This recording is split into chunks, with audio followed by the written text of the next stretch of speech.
男人将昂贵的护肤品涂抹在脸上以作伪装，接着再来到客厅，将大量的武器揣在身上，因为他将要在这个月黑风高的暴雨夜进行一场盛大的复仇猎杀。不过多时，一辆皮卡缓缓开到了别墅前，车上下来了4个身穿防护服的杀手，为首的正是克莱纳的侄子道格。他们收到消息，杰克晚上会来这里搜查，于是便想趁机在此除掉他。只是他们不知道，现在猎手与猎物的身份已经互换。随后，道格来到别墅前，撬开了大门，接着招呼几人开始在屋内搜寻杰克的踪迹。但令他们没想到的是，杰克此时已经将目标对准了他们的司机。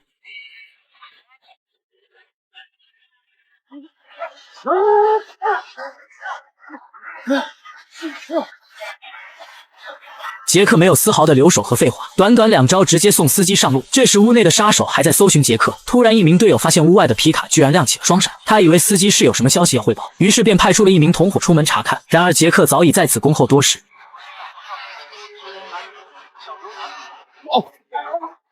杰克果断下手抹掉了对方的脖子，随后借着暴雨声将尸体丢进了皮卡后厢。此时别墅里的杀手还在无脑搜寻着杰克，浑然不知死神已经慢慢向他们靠近。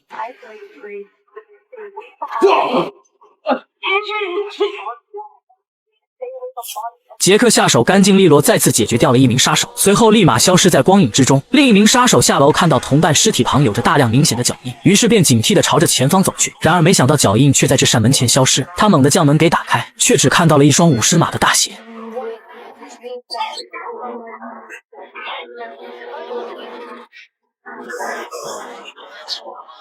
现在只剩下杰克和道格2人，枪没有了子弹，他们便在屋内展开了搏斗。道格不讲武德，抄起了撬棍，一时劲打的杰克落入了下风。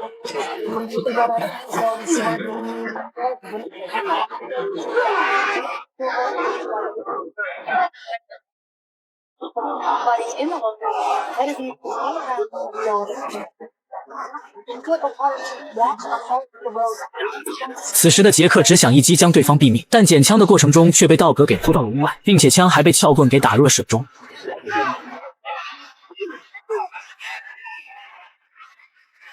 这是我第一次看到杰克倒下，他躺在泳池里吐出了大量的鲜血。道格以为自己要赢了，于是一把跳入水中，企图将杰克淹死。然而没想到杰克却突然醒了过来，他一把推开撬棍，与道格在水中再次展开搏斗。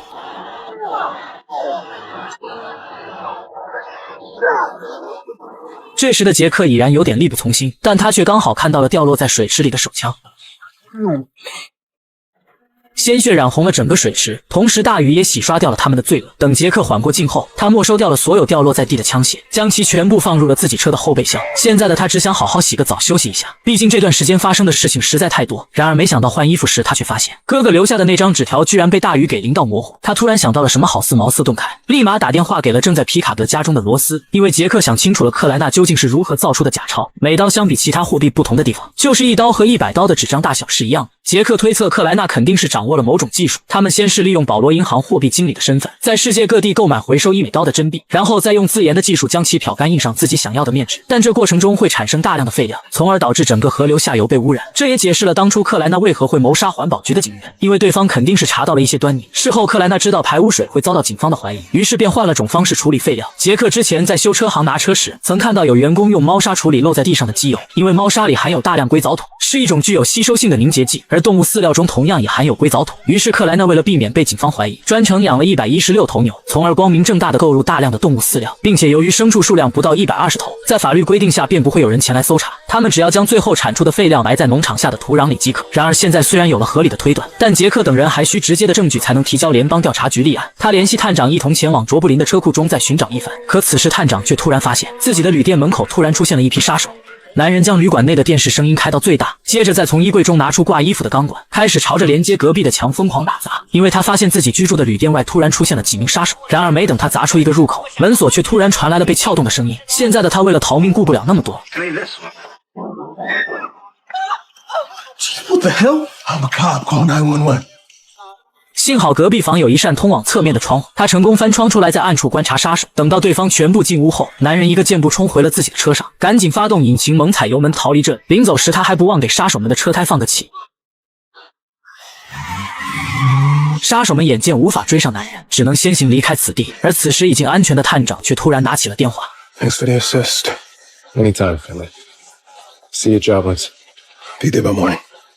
原来刚才的一切都是杰克在电话中指导着他。可第二天两人来到卓布林家见面时，却发现就在昨晚探长被追杀时，这里被人放了一场大火，烧得一干二净。万幸卓布林的妻子已经回了娘家，无人受伤。然而杰克却再次发现了疑点，他拿出哥哥留下的纸条告诉探长，上面写的是卓布林夫妇的车库。可就在之前与卓布林妻子的谈话中，杰克能明显感觉到两人的感情相处并不融洽，所以他认为纸条上的卓布林夫妇或许并不是他们。 Parents' house. Keep telling you, Finley. I know details matter. Let's go. 等他们来到卓布林父母的家中后，探长惊讶地发现车库里竟有一个印着克莱纳工业的箱子。杰克立马掏出小刀划开封条，随后将其全部倒在了地上。大量的假钞蜂拥而出，映入两人眼帘。这下他们终于有了能扳倒克莱纳的证据，也算是没有白费这段时间的努力。杰克让探长赶紧去联系联邦调查局的皮卡德，自己则留下来收拾这些假钞。等到一切就绪后，几人约好前往一处林间小屋见面。此时杰克突然接到了战友内格利的电话，内格利查出了之前杀害环保局警员的凶手，没想到居然是一名联邦调查局的探员。然而对方已经在不久前死于癌症。 只不过他还有一名搭档。But his old partner's the hero. We can question him. He's based out of the Atlanta field office. Guy named... Picard. How the hell did you know that? Lucky guess. Gotta go, Neely. 杰克怎么也没有想到，帮助了他们这么久的皮卡德，居然也和克莱纳工业同流合污。此时，小克莱纳突然拿出了一则视频。Richard, they want me to tell you to do what they say, or me, Harley and the kid, they're gonna do to us what they did to Morrison.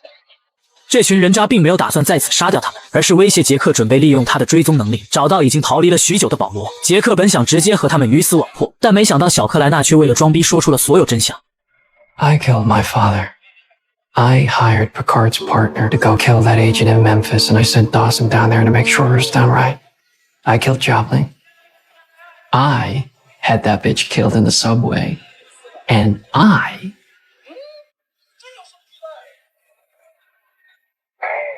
killed your brother.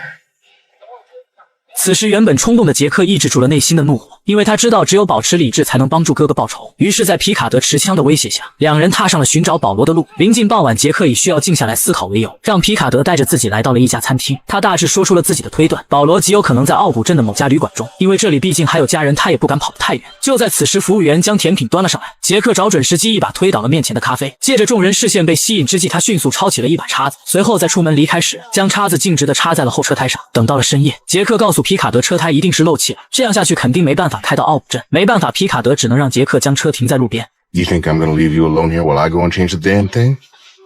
Get to work. 只见杰克下车，打开了宾利的后备箱。幸好上次没收掉了那些杀手的武器，在此刻终于是派上了用场。之后两人背靠背进行一番商量后，想出了一个对策。Go on one. We raise our guns up over our heads. On two, you lay him on the trunk. I know what a gun hit metal sounds like, so don't you fuck with me! And on three, we stand up and face each other, hands up. 说罢，两人便开始数数。One. Two. Three. 杰克站起身查看，发现皮卡德已经不见了踪影，追杀他并不是当务之急。于是杰克立马开车来到奥古镇上的一家旅馆中，找到了保罗。因为杰克搜查了一圈，发现只有这家旅馆不需要登记身份。然而此时另一边的探长却在遭受着黑警无情的折磨。I gotta say, you lived tougher than I thought you were. You're exactly what I thought you were. 这个无恶不作的黑警突然收到了一条消息 Duck and cover. The hell does that mean?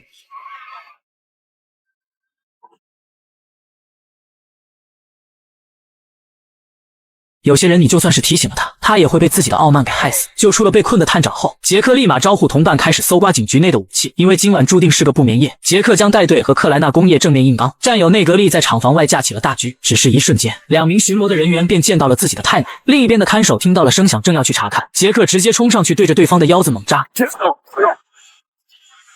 这下厂区外侧的威胁已经解除，杰克为了制造混乱营救人质，将事先准备好的汽油倒在了厂房后门。可就在他准备点火时，探长却拦住了他。只见探长从地上的尸体中摸出了一包香烟，他表示自己已经戒烟多年，如果今天是最后一战，那他一定要让自己爽上一把。杰克为探长点上了火，随着一口深吸入肺，探长直接将烟头丢进了汽油之中，大火伴随着浓烈的烟雾，瞬间便让厂房内发生了混乱。而杰克与战友们则趁此机会开始了一场屠杀表演。他和探长在地面打游击，内格利站在高点为他们做掩护。本就是退役兵王的杰克，处理这些不法分子根本就是降维打击。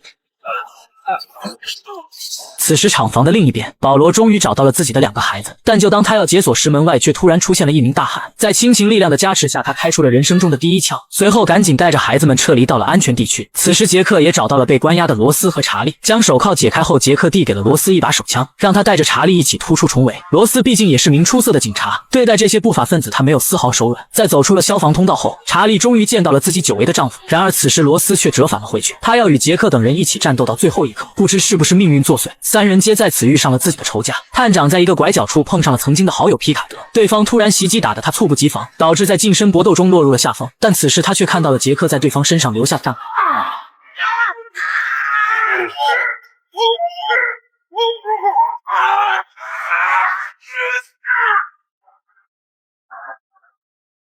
此时另一边的罗斯也碰上了市长，面对这个杀害了自己亲人的凶手，罗斯早就想杀掉他报仇雪恨。已经50多岁的市长当然不是他的对手，3两下便被制服铐在了栏杆上。不服气的他还想去捡枪，殊不知罗斯已经瞄准了他。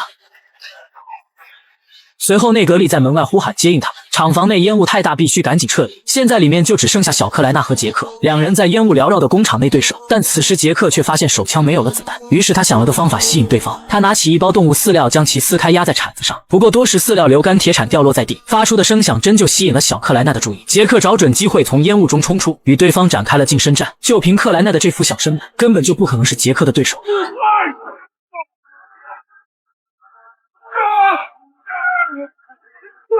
这种常年在家娇生惯养的公子哥，死到临头也不觉得自己犯了什么错。杰克将小克莱纳一脚踢向了火堆，看着对方在极度的痛苦中死去。在大仇得报的那一刻，厂房内也发生了最后的爆炸。